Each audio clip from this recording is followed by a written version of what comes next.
You know that horrible feeling when someone grabs your wrist or shirt and your brain just goes blank? You want to break free, but you're not sure which way to move or how much force to use. So you either freeze like a deer in headlights, or you start yanking in whatever direction feels right, which almost never works. Then you're stuck there feeling helpless while they control you with what seems like zero effort. Here's what most people think. They think escaping a grab is about being stronger than the person holding you, so they try to muscle their way out, and when that doesn't work, they assume they're just not strong enough. But here's the truth that'll change everything. Strength is actually the last thing that matters in a grab escape. The real reason you can't break free has nothing to do with how hard you pull. It's because you're fighting against the strongest part of their grip instead of attacking the weakest part. Every single grip has a structural weakness built into it, no matter how strong the person is, and if you know where that weakness is, you can escape from almost anyone in less than 1 second. Here's what's actually happening when someone grabs you. Their fingers create a closed loop around your wrist or clothes, and that loop has one weak point, the gap between their thumb and their fingers. The thumb is always the weak link because it works alone while the other 4 fingers work as a team.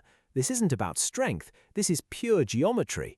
No matter how strong someone's grip is, the thumb side can only generate about 20% of the total grip force. The 4 fingers generate the other 80%. So the moment someone grabs you, your brain should ask one question: where is their thumb? Not how strong are they, not what should I do next, just where is the thumb, because that's the direction you're going to move. If their thumb is on top of your wrist, you drive up and out through that gap. If it's underneath, you drive down and out. The direction doesn't matter as long as you're moving through the thumb gap instead of fighting against those 4 fingers. Here's the technique.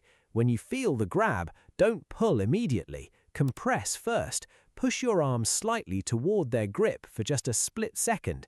This creates slack in their hand and makes them think they have control. Then you explode through the thumb gap in one sharp motion.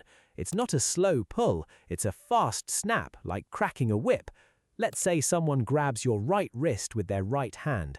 Their thumb is probably on the inside of your wrist. You push your wrist toward their hand about an inch, then you rip it up and across your body toward your left shoulder.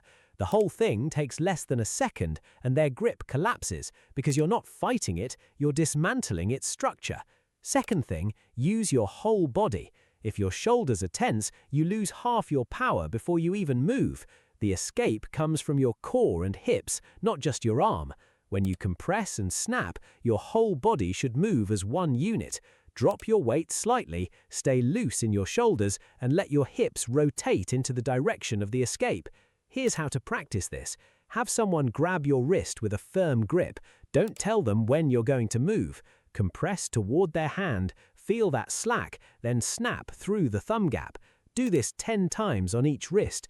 Then have them grab your shirt or jacket and repeat the same process. Find the thumb, compress, snap. Last thing, what happens after the escape matters. Most people break free and then just stand there like they're waiting for congratulations. The escape isn't the end, it's the beginning. The second your arm is free, your hand should already be coming up to frame against their shoulders, or you should be creating distance by moving your feet. The escape buys you 1 second of freedom. What you do with that second determines whether you actually get away or just reset the whole thing. You've been taught to panic when someone grabs you because it feels like you've lost control. But a grab isn't control, it's commitment. The second someone holds onto you, they've anchored themselves to one position and limited their options.